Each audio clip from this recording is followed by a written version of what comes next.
तथागत सम्यक संबुद्ध तथागतांचा पावन पवित्र सन्मार्ग, तथागत निर्मित पवित्र भिक्खू संघ, बोधिसत्व डॉक्टर बाबासाहेब आंबेडकर या संपूर्ण रत्नांना सर्वप्रथम अभिवादन करतो। सातवाहन बुद्ध विहार, सिद्धार्थ नगर, हडको यनबारा, छत्रपती संभाजीनगर या सातवाहन सुंदरशा बुद्ध विहारामध्ये वर्षावासासाठी उपस्थित आपण सगळे उपासक, उपासिका, विशेषतः धम्मसेविका महिला मंडळ, आपल्या सर्वांच्या उपस्थितीमध्ये आपण आषाढी पौर्णिमेपासून ते अश्विन पौर्णिमेपर्यंत 3 महिन्याच्या कालावधीमध्ये असलेल्या धम्मपर्वाला कालपासून सुरुवात केलेली आहे।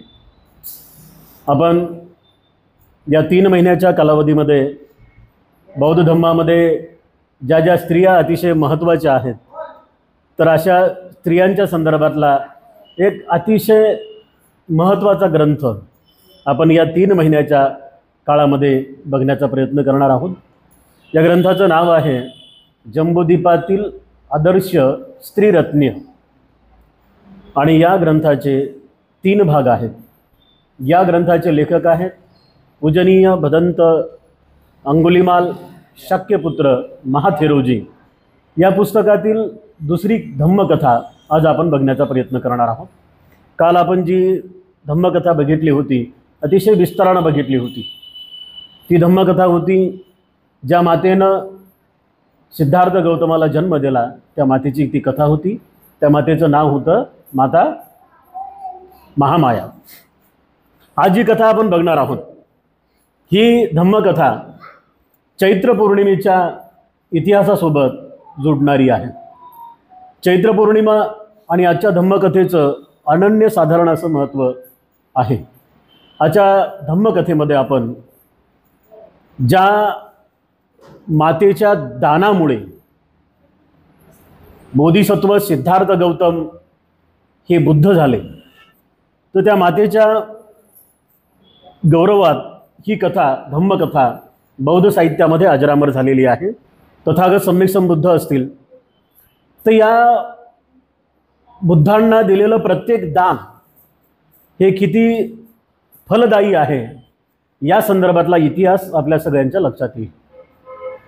तथागत सम्यक संबुद्धांनी आपल्या पवित्र अशा धम्म उपदेशामध्ये 2 भोजनांची प्रशंसा केलेली आहे। 2 भोजन अतिशय महत्त्वाचे मानलेले आहेत। तसं तथागत सम्यक संबुद्ध म्हणतात की चारिका करत असताना मी ज्यांच्याकडे गेलो किंवा ज्यांनी मला भोजन दिलं ते सारे भोजनं माझ्यासाठी महत्त्वाची आहेत, परंतु अनन्यसाधारण असे 2 भोजन तथागत सम्यक संबुद्धांनी सांगितलेले आहेत। एक भोजन म्हणजे ज्या भोजनामुळे मी बुद्ध झालो ते म्हणजे सुजाताची खीर, आणि दुसरं भोजन म्हणजे ज्या भोजनामुळे मला महापरिनिर्वाण प्राप्त झालं ते म्हणजे चुंद लोहाराचं भोजन। आजच्या या कथेमध्ये माता सुजाताची ही धम्मकथा आपण अतिशय श्रद्धेनं बघण्याचा प्रयत्न करूया। बौद्ध धम्मामध्ये श्रद्धा ही अतिशय महत्त्वाची आहे आणि आपण जे पाहतोय किंवा काल जे पाहिली, आज पाहिली, 3 महिन्यापर्यंत ज्या काही धम्मकथा आपण पाहणार आहोत त्या संपूर्णच्या संपूर्ण कथा श्रद्धेशी जोडलेल्या आहेत। तुम्ही आलात, श्रद्धेमुळे आलात। 3 महिन्यापर्यंत तुम्ही सलग या वर्षवासामध्ये येणार आहेत, श्रद्धेमुळे येणार आहेत। तर हिची सुद्धा एक श्रद्धा होती आणि त्या श्रद्धेमुळे खरं तर तिची 2 प्रकारची श्रद्धा होती। सिद्धार्थ गौतमाला भेटण्याच्या अगोदर तिची वेगळी श्रद्धा होती आणि सिद्धार्थ गौतमाला खीरदान दिल्यानंतर पुन्हा तिची श्रद्धा वेगळ्या श्रद्धेमध्ये बदललेली होती। म्हणजे सिद्धार्थ गौतमाला भेटण्यापर्यंत तिची श्रद्धा ही अंधश्रद्धेमध्ये होती। नवस, उपास, तापास, नवस या संदर्भातली तिची श्रद्धा होती। परंतु बुद्धाला, सिद्धार्थ गौतमाला जेव्हा तिने खीर दिली, बोधिसत्व सिद्धार्थ गौतमाला, तेव्हा तिच्या श्रद्धेचं रूपांतर झालं होतं। आणि तिने खीर दिल्याबरोबर ज्या पद्धतीनं आपले सिद्धार्थ गौतम ताजे तवाने झाले आणि पुन्हा बुद्धगयेला जाऊन त्यांनी सम्यक संकल्प घेतला आणि त्यांना बुद्धत्वाची प्राप्ती झाली। आणि म्हणून आजची धम्मकथा ही आपल्या सर्वांसाठी, माझ्यासह आपल्या सर्वांसाठी अतिशय महत्त्वाची आहे। तेव्हा उपस्थित उपासक आणि उपासिकांनो, सिद्धार्थ गौतमाच्या आयुष्यामध्ये चैत्र पौर्णिमा ही अतिशय महत्त्वाची पौर्णिमा म्हणून मानल्या जाते. ज्या पद्धतीनं आपण वर्षातल्या 12ही पौर्णिमा पाहतो, 12ही पौर्णिमेचं काही ना काही महत्त्व आहे. एक तर अशी पौर्णिमा आहे की ज्या पौर्णिमेला बौद्ध धर्मामध्ये अतिशय महत्त्वाचं स्थान प्राप्त झालेलं आहे, तिला आपण वैशाखी पौर्णिमा म्हणतो. म्हणजे त्याच पौर्णिमेला जन्म आहे, त्याच पौर्णिमेला बुद्धत्वाची प्राप्ती आहे, त्याच पौर्णिमेला महापरिनिर्वाण आहे. बुद्ध गयेला वैशाख पौर्णिमेला बुद्धत्वाची प्राप्ती आहे. या पद्धतीनं ती पौर्णिमा अतिशय महत्त्वाची आहे. म्हणजे जन्म, ज्ञान आणि निर्वाण या संदर्भात जोडल्या गेलेली ती पौर्णिमा आहे. काय झालं, जेव्हा सिद्धार्थ गौतमाने आपला ग्रहत्याग केला, महाभिनिष्क्रमण केलं, म्हणजे कालच्या कथेमध्ये आपण पाहिलं की सिद्धार्थ गौतम हे कुठले राजपुत्र होते? नाही, कपिलवस्तूचे. कपिलवस्तू शाक्यांची, कपिलवस्तू नगरी म्हणजे शाक्य राज्याची स्टेट, शाक्य राज्याची जी राजधानी होती ती होती कपिलवस्तू. आणि या कपिलवस्तूचा राजा होता राजा शुद्धोधन. जेव्हा सिद्धार्थ गौतम हे राजपुत्र होते आणि त्यांचं वय किती झालं होतं तेव्हा? 29 वर्षाचं त्यांचं वय झालं होतं. कपिलवस्तूवरून ते 29व्या वर्षी महाभिनिष्क्रमण करून निघून गेले. आता याच्यामध्ये सुद्धा काही लोक सिद्धार्थ गौतमाला ना एक वेगळ्या पद्धतीनं प्रस्तुत करताना आपल्याला समाजामध्ये दिसतात. म्हणजे ज्या पद्धतीनं अज्ञानी लोक असतात बिचारे, तर ते अज्ञानी लोक काय म्हणतात, तर ते बरेच लोक असे म्हणतात की सिद्धार्थ गौतमाने ग्रहत्याग केला ना तर यशोधरेला न विचारता केलेला आहे ना. असं तुम्ही बऱ्याच वेळेस ऐकलं असेल. तसं नाही, ते यशोधरेला न विचारता सिद्धार्थ गौतमाने ग्रहत्याग केला असं बरेच लोक म्हणतात. काही लोक असं म्हणतात की यशोधरा, राहुल, शुद्धोधन, महाप्रजापती गौतमी हे झोपेत असताना ते रात्री निघून गेले, हेही चुकीचं आहे. न विचारता निघून गेले हे सुद्धा चुकीचं आहे. कारण सिद्धार्थ गौतम आणि माता यशोधरा यांच्यामध्ये अनेक वेळेस या संदर्भात संवाद झालेले आहेत. आणि मग त्या संवादाअंती खरं तर इथे जर इतिहास जर आपण पाहिला तर इतिहास बघत असताना शाक्य आणि कोलीय यांच्यामध्ये एका नदीच्या पाण्याच्या वाटपावरून भांडण झाले. त्या नदीचे नाव रोहिणी नदी आहे ना. म्हणजे रोहिणी नदीच्या पाणी वाटपावरून शाक्य आणि कोलियामध्ये वाद निर्माण झाला. शाक्य आणि कोलियामध्ये वाद निर्माण झाल्यानंतर शाक्यांनी असं ठरवलं की कोलियांविरुद्ध आपल्याला आक्रमण करायचं आहे, युद्ध करायचं आहे. पण या युद्धाच्या विरोधामध्ये कपिलवस्तूचा एक तरुण राजपुत्र उभा झाला आणि त्या तरुणाचं नाव होतं सिद्धार्थ गौतम. शाक्य संघाच्या त्या सभेमध्ये सिद्धार्थ गौतम असे म्हणाले की आपण संवाद करूया, वाद करूया, चर्चा करूया आणि चर्चेअंती जर हा प्रश्न सुटत असेल तर आपण सोडण्याचा प्रयत्न करूया. तिकडून शाक्य गरम, इकडून कोलीय गरम. आणि दोघांचंही असं म्हणणं होतं की एकदाचा हा पाण्याचा प्रश्न मिटूनच टाकू. एक तर तुम्ही राहाल नाही तर आम्ही राहू. म्हणजे आमची रोहिणी नाही तर तुमची रोहिणी. सिद्धार्थ गौतम म्हणाले की नाही, युद्धानं हे प्रश्न सुटणार नाहीत. मग शाक्य लोकांनी काय सांगितलं? शाक्य लोक असे म्हणाले की तुम्हाला जर भाग घ्यायचा नसेल तर नका घेऊ, पण आम्हाला कोलियांसोबत लढाई करायची आहे. सिद्धार्थ गौतमांनी तरी शेवटपर्यंत त्याचा विरोध केला. आणि मग शाक्य संघाने काही सिद्धार्थ गौतमासमोर अटी निर्माण केल्या. काय होती अट? तू जर युद्धामध्ये सहभाग घेतला नाही तर आम्ही तुझ्या परिवाराची संपत्ती जप्त करू, आम्ही तुझ्या परिवारावरती बहिष्कार टाकू, है ना. नाहीतर आम्ही तुझ्या परिवारातील एखाद्या व्यक्तीला किंवा तुला देशत्यागाची, देहदंडाची शिक्षा देऊ. किंवा देहदंड म्हणजे मारून टाकणे, किंवा तुला तुझं घरदार, तुझं राज्य सोडून जावं लागेल. आता इथे तुम्हाला या प्रश्नाचं उत्तर पटकन सापडते इथे तुम्हाला या प्रश्नाचं उत्तर पटकन सापडते की जेव्हा शाक्य संघामध्ये ह्या अटी टाकल्या होत्या तेव्हा सिद्धार्थ गौतमानं त्यातली एक अट मान्य केली. ती अट होती की मी कपिल वस्तूचं राज दरबार जे काही माझे 3 महाल आहेत ते संपूर्ण 3 महाल. तर मग इथे आपल्याला त्या प्रश्नाचं उत्तर मिळते की शाक्य संघामध्ये झालेली ती बैठक आणि त्या बैठकीमध्ये ठरलेला तो निर्णय म्हणजे सिद्धार्थ गौतमाला जो योग्य निर्णय वाटला होता तो म्हणजे स्वतः घर सोडून निघून जाणे, ग्रहत्याग करणे. म्हणजे याच्यामध्ये काय होईल तर आईवडिलांची संपत्ती जप्त होणार नाही आणि घरातलं कोणी मरणार नाही किंवा माझ्या परिवारावरती बहिष्कार टाकला जाणार नाही. तर या काही अटीपैकी ही अट सिद्धार्थ गौतमाला मान्य झाली आणि म्हणून सिद्धार्थ गौतमाने ग्रहत्याग केला.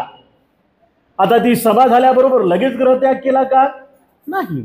त्याच्यावर अनेक वेळेस चर्चा झाल्या, निवेदन झाली, जे काही त्या शाक्य संघामध्ये करायच्या होत्या त्या सगळ्या गोष्टी झाल्या. मग आता शाक्य संघातली ही गोष्ट यशोधरेला माहीत झाली नसेल का बरं? झाली नसेल ना. मग असं कसं काय म्हणतात लोक की सिद्धार्थ गौतम सगळे झोपत असताना सोडून गेले? सिद्धार्थ गौतमाने जेव्हा ग्रहत्याग केला आणि ग्रहत्याग केल्यानंतर कपिल वस्तू ते राजगृहापर्यंत ते आले आणि राजगृहाला आल्यानंतर त्यांनी पर्णकुटी बांधून ते राहू लागले. पर्णकुटी म्हणजे मोठमोठ्या झाडांचे पानं घेतले आणि झाडांची त्यांनी एक कुटिया बनवली आणि त्या कुटियामध्ये बसून ते साधना करत होते आणि आपल्या समाधीच्या वेगवेगळ्या साधनांना ते शिकण्याचा प्रयत्न करत होते. जेव्हा ते शिकू लागले होते तेव्हा त्यांच्यासोबत 5 लोक होते. या कौंडन्य, बप्प, अश्वजित, महानाम आणि भद्रिय या 5 लोकांसमवेत ते तिथे साधना करू लागले होते. म्हणजे सगळे सामुदायिक पद्धतीनं तिथंच साधना करण्यासाठी त्यावेळेचे ऋषी महामुनी आणि ग्रहत्यागी लोक येऊन तिथं साधना करायचे. म्हणजे आज जर आपण पाहिलं तर ऋषी महामुनी आणि साधू लोक आता हिमालयामध्ये जाऊन साधना करतात. तर त्यावेळचा हिमालय आणि त्यावेळचा राजगृह हे तशा पद्धतीनं फेमस असलेली जागा होती आणि म्हणून सिद्धार्थ गौतमाने सुद्धा तपश्चर्येसाठी हीच जागा निवडलेली होती. इथे सिद्धार्थ गौतम आले कुठे? राजगृहला. राजगृहाच्या कुठे? तर पांडव पर्वताच्या शेजारी असलेल्या डुंगेश्वरी गुहेमध्ये ते साधना करायचे. त्या 5 लोकांनी आणि सिद्धार्थ गौतमानी पूर्वीच्या ज्या काही तपश्चर्येचा मार्ग होता तो तपश्चर्येचा मार्ग त्यांनी अंगीकारला. मग काय करायचे? ते तळहातावर जेवढं मावेल एवढं अन्न खायचे. मग नंतर काही काळानं असं केलं, त्यांनी ठरवलं की आता कोणाचंच काही खायचं नाही. मग ते झाडाचे फळं खाऊ लागले, कंदमुळं खाऊ लागले, ज्या काही वनस्पत्या खायच्या असतात त्या वनस्पत्या खाऊ लागले. मग पुन्हा त्यांनी असं ठरवलं की आता काहीच खायचं नाही, फक्त पाण्यावर दिवस काढायचे है ना. म्हणजे एक लक्षात ठेवा की सिद्धार्थ गौतमानी एकदाच सर्व काही सोडलं नाही बरं. त्या एकदाच जर सर्व काही सोडलं तर कोणताच मनुष्य 6 वर्ष जगू शकत नाही. लक्षात येते? हे सारं करत असताना मग आता एका दिवसाचा सूर्य उगवला, ज्या दिवसाला आपण म्हणतो चैत्र पौर्णिमा. उर्वेल्लाच्या जंगलामध्ये एक गाव होतं, ज्या गावाचं नाव होतं सेनानी. या सेनानी गावाचा एक पाटील होता, त्याचंही नाव सेनानी. या पाटलाला एक लग्न झाल्यानंतर मुलगी झाली, तिचं नाव, ती अतिशय रूप सौंदर्यवान होती आणि म्हणून तिच्या रूपाला अनुसरून तिचं नाव पडलं गेलं सुजाता. पूर्वीच्या काळात आणि आताच्याही काळात तरुणी ह्या आपल्या आराध्य देवताला नवस बोलतात. जेव्हा या सेनानी पुत्री सुजातानं ती वयात आल्यानंतर लग्नाच्या अगोदर, ही गोष्ट अतिशय महत्वाची, लग्नाच्या अगोदर एक वटवृक्षाला, आता त्या काळचा तो वटवृक्ष फेमस असेल तेव्हाचं ते झाड की बा या झाडाला माना. जसं आता बाया वटपौर्णिमेला जाऊन 7 जन्मी हाच नवरा मिळू दे म्हणून त्या वडाच्या झाडाला काय करतात? धागा जाऊन बांधतात. 2 तासानंतर तर त्या बाईला पाठवलं तू जो धागा लावला तो धागा घेऊन ये, बाई दुसऱ्याचाच नवरा घरी घेऊन येईल. एवढं धाग्याचं बंडल असते तिथं, तिचा नवरा तिला सापडणारच नाही ना, दुसऱ्याचाच घेऊन येईल. म्हणजे 7 जन्मी हाच पती मिळू दे म्हणून बांधलेला धागा जर 10 मिनिटानंतर तुम्हाला ओळखता येत नसेल तर 7 जन्मानंतर तोच तुमच्या पदरात पडला हे कशावरून ओळखता? नाही ओळखता येणार ना. पण त्या काळात सुद्धा ही प्रथा होती. त्या काळात ही प्रथा होती की एखाद्या झाडाला किंवा कुठेतरी नवस बोलल्यानंतर तशा पद्धतीने नवसाची पूर्तता होते. आणि म्हणून या बिचाऱ्या माऊलीनं, माता सुजातानं काय केलं, एका वटवृक्षाला नमस केला होता की मी तरुण झाल्यानंतर जर मला माझ्यासारखा नवरा मिळाला तर, आणि लग्न झाल्यानंतर मला पहिलं अपत्य हा पुत्र व्हावा. चैत्र पौर्णिमेच्या सकाळच्या प्रहरी ती तिच्या दासीला म्हणते, अगं पूर्णा, मी एका वटवृक्षाला तरुण असताना 2 इच्छा मागितल्या होत्या. त्या 2 इच्छांची माझी पूर्तता झालेली आहे. पूर्णा, या ठिकाणी अशा अशा प्रकारचा वटवृक्ष आहे, तू जा आणि जाऊन तू त्या झाडाखालची साफसफाई कर. सकाळीच उठली पूर्ण, मालकणीचा आदेश, लगबगीनं उठली, झाडाखाली गेली आणि त्या झाडाची साफसफाई करत असताना तिने झाडाच्या बुडाशी पाहिलं तर तिथे आपला सिद्धार्थ गौतम ध्यान करत होता. पूर्णा खूप आनंदित झाली. पूर्णाला वाटलं की हा दुसरा तिसरा कोणी नसून माझ्या मालकीनीनं, सुजाता मालकीनीनं ज्या वटवृक्षाला नवस केलेला आहे, नवस घेण्यासाठी स्वतः वटवृक्ष देवता अवतरलेली आहे.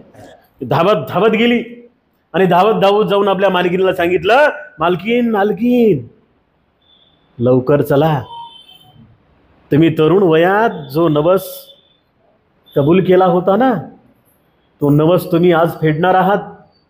तर तो नवस घेण्यासाठी साक्षात वटवृक्ष देवता तिथे अवतरलेली आहे.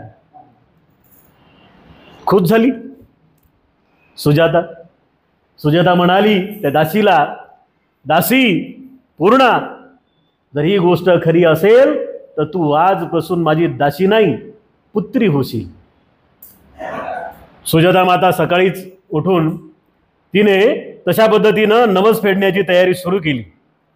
आणि नवस फेडत असताना तिने काय केलं तर जवळजवळ तिच्याकडे असलेल्या 1000 गाईचं दूध काढलं, 500 गाईंना पाजलं, पुन्हा 500 गाईचं दूध काढलं, पुन्हा 250 गाईंना पाजलं, 250 गाईचं दूध काढलं, पुन्हा 125 गाईला पाजलं. असं करता करता शेवटी 16 गाईचं दूध काढलं, 8 गाईला पाजलं. आणि मग त्या 8 गाईचं दूध घेऊन तिनं त्या दुधाची सुंदर अशी खीर बनवली आणि ती खीर एका सुवर्ण पात्रात ठेवली. ती सकाळच्या प्रहरी उठली, स्नान वगैरे सगळं आटपून खूप चांगल्या पद्धतीचे अलंकार वगैरे तिनं घातले, अलंकार घातले, वस्त्र चांगल्या प्रकारचे घातले आणि ती सोन्याचं पात्र तिनं डोक्यावरती घेतलं आणि डोक्यावर ठेवून ती आपल्या दासी पूर्णासोबत तिचा नवस फेडण्यासाठी त्या वटवृक्षाच्या खाली आली. दिवस होता चैत्र पौर्णिमेचा, वेळ होती सकाळच्या प्रहरची. खरंच बघितल्याबरोबर दासीला म्हणाली की दासी, तू सांगितलेलं बरोबर आहे, खरं आहे. वटवृक्षाच्या खाली आल्यानंतर तिथे बोधिसत्व ध्यानाच्या अवस्थेमध्ये होते. सिद्धार्थ गौतमाच्या समोर येऊन गुडघ्यावर बसली. सिद्धार्थ गौतमाच्या समोर येऊन गुडघ्यावर बसली आणि गुडघ्यावर बसून सिद्धार्थ गौतमाला सोन्याच्या एका तांब्यामध्ये तिने पाणी पिण्यासाठी विनंती केली. पाणी पिण्यासाठी तिने विनंती केली. सिद्धार्थ गौतमाने हळूच आपले डोळे उघडले आणि ते पाणी सुरुवातीला त्यांनी प्राशन केलं. पाणी प्राशन केल्यानंतर सिद्धार्थ गौतमाला म्हणाली की हे वटवृक्ष देवता, मी धन्य झाले. हे वटवृक्ष देवता, मी धन्य झाले की तुम्ही साक्षात माझा नवस घेण्यासाठी स्वतःहून आले, असं म्हणून आनंदित झाली. सिद्धार्थ गौतमाला 1000 गाईच्या दुधापासून बनवलेल्या त्या खिरीची पात्र सिद्धार्थ गौतमाच्या समोर ठेवली आणि म्हणाली, हे वटवृक्ष देवता, मी आपणास विनंती करते की माझा नवस आपण कबूल करावा. सिद्धार्थ गौतम स्मित हास्य करून म्हणाले. सिद्धार्थ गौतम हे ऐकल्यानंतर स्मित हास्य करून म्हणाले, देवी, मी देवता नाही आहे. आता बघा, आताच्या काळात जर त्या गोष्टी झाल्या असत्या तर या काळातल्या जर एखाद्या बाबाला त्या काळातली सुजाता भेटली असती तर ते म्हणलं असतं, हो मी देव आहे, मी जो आहे वटवृक्ष देवता, आणि खीरच नको, खीरच नको, तो सोन्याचा हार आण, चांदीचा हार आण. आणि शेवटी असं लुटलं असतं की तिला राहायला घरही ठेवलं नसतं. पण तो बुवा नव्हता, तो बाबा नव्हता, तो देवता नव्हता, तो वटवृक्ष देवता नव्हता, तो होता सिद्धार्थ गौतम. सिद्धार्थ गौतम स्मित हास्य करून म्हणाला की देवी, मी वटवृक्ष देवता नाही आहे, मी तुझ्यासारखा मानव आहे, मी तुझ्यासारखा मानव आहे. माझ्या आईचं नाव महामाया, जिने माझा सांभाळ केला ती महाप्रजापती गौतमी. माझ्या वडिलांचं नाव राजा शतोधन आणि मी सिद्धोधन कपिलवस्तूचा राजा, त्या राजाचा मी राजपुत्र आहे. मी वटवृक्ष देवता नाही, मी वटवृक्ष देवता नाही. पण देवी, मी सत्याचा शोध घेण्यासाठी माझा ग्रहत्याग केलेला आहे आणि त्या सत्याच्या शोधासाठी तुझी खीर मला कारणीभूत ठरव. त्या सत्याच्या शोधासाठी तुझ्या खिरीचं मला सहकार्य लाभो, असं म्हणून सिद्धार्थ गौतमानी ते पात्र घेतलं आणि निरंजना नदीच्या काठी आले. निरंजना नदीच्या काठावरती येऊन निरंजनेमध्ये आंघोळ केली. आंघोळ करून त्या पात्रामधली खीर ग्रहण केली आणि खीर ग्रहण करून पुन्हा बुद्धगयेच्या उत्तर दिशेने ते निघून गेले. तेव्हा सिद्धार्थ गौतमानी माता सुजाताच्या हातची खीर खाल्ली, ते ताजे तवाणे झाले आणि त्यांनी निरंजनेच्या काठावरती ते पात्र टाकून दिलं. गयेला जाऊन त्यांनी पिंपळ वृक्षाखाली बसून एक संकल्प केला की जोपर्यंत मला संबोधी मिळणार नाही तोपर्यंत मी हे वज्रासन सोडणार नाही. वज्र म्हणजे काय? हत्ती. वज्र म्हणजे हत्ती बसल्यानंतर जाऊन हलवा बरं त्याला. हलतो का? नाही. मग वज्रासारखं ठाम आसन ठामून बसले की तेव्हा तर ठीक आहे, 6 वर्ष तपश्चर्या केली होती, पण आता शरीरातल्या हाडांची माती झाली तरी चालेल, शरीरातलं शेवटचं रक्ताचा थेंब आटेपर्यंत मी ही जागा सोडणार नाही, अशा संकल्प करून ज्या आसनावरती बसले म्हणून त्या आसनाचं नाव पडलं वज्रासन. दृढ संकल्प, दृढ निश्चय, सम्यक संकल्प. आणि मग ध्यान केल्यानंतर तुमचा आमचा सिद्धार्थ गौतम वैशाख पौर्णिमेला सम्यक संबुद्ध झाले, सम्यक संबुद्ध झाले, सम्यक संबुद्ध झाले. तर आजची कथा ही अतिशय महत्त्वाची आहे. यामुळे बौद्ध साहित्यामध्ये माता सुजाता ही अजरामर झाली आणि म्हणून माय माऊल्यांनो, तुम्ही आम्ही प्रत्येक पौर्णिमेला खीरदान देत असतो. बौद्ध धर्मामध्ये खिरीला अनन्य साधारण असं महत्त्व प्राप्त झालेलं आहे. ते त्यामुळे काल जी माता पाहिली, ज्या मातेनं सिद्धार्थ गौतमाला जन्म दिला ती माता महामाया, आज जी माता पाहिली, ज्या मातेच्या भोजनामुळे, ज्या मातेच्या खीरमुळे सिद्धार्थ गौतम बुद्ध झाले, ती माता म्हणजे माता सुजाता. तर माता सुजाताची दान पारमिता आपणही पूर्ण करण्याचा संकल्प करा, है ना. आणि म्हणून अशीच दान पारमिता सुजातासारखी तुमचीही बनो, अशा प्रकारची मंगलमैत्री या ठिकाणी मी व्यक्त करतो. आणि आजचा धम्मसंस्कार आपल्या सर्वांविषयी खूप खूप मंगलमैत्री व्यक्त करून, विशेषतः धम्मोदय द राईज ऑफ धम्मा या आपल्या यूट्यूब चॅनलला बघणाऱ्या सर्व दर्शकांसाठी सुद्धा खूप खूप मंगलमैत्री व्यक्त करून आजचा धम्मसंस्कार या ठिकाणी समाप्त करतो. भवतु सब मंगलं, आपल्या सर्वांचं मंगल हो.